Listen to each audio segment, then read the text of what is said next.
The biggest characteristics of this area are obviously the snow, as well as the extreme cold.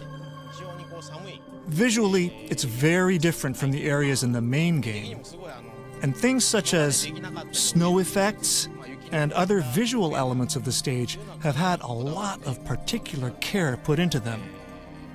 So we hope you pay attention to all the details. I like how the player actually leaves a trail behind them. Exactly. That's something we've never really been able to do before, so we made a point of making it look as good as we can. If you're familiar with Monster Hunter, you'll know that cold areas will make your stamina gauge decrease quicker, which is obviously not ideal. But you can gather a special plant like this. That's a hot pepper, which you can use to create hot drinks. These drinks will stave off effects from the cold. Monster Hunter veterans will be familiar with this. So let's look at the starting area for a bit. It's fairly forest-like, with lots of trees. It has some familiar creatures, like Popo. It's like meeting an old friend again. In previous titles, they were always getting attacked by various other monsters. Popo, that is. So you'll see herds of them here as well as various endemic life. In an actual polar region, you may not expect to find this many kinds of wildlife, but we've created many rich, unique creatures for this area. For instance, there's stonebills, a type of bird, and these little bugs that make snowballs, kind of like dung beetles. They're called rime beetles, and they roll up balls of snow. You see us kicking it here.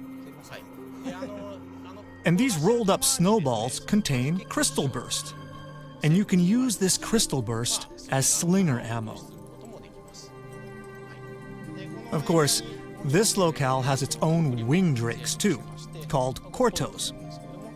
If you're familiar with Monster Hunter World, you'll know that you can use them to move from area to area.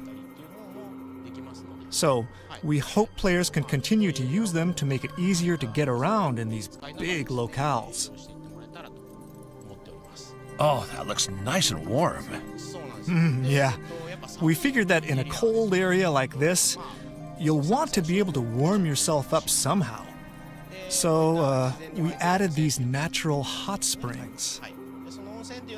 Hot springs have the same effect as hot drinks, in that they contain components that fight off the cold, so they're good for preventing cold-related ailments. And in these hot springs, you're going to find monkeys. I think they'll be popular with the fans. So you can enjoy a relaxing time with the local endemic life.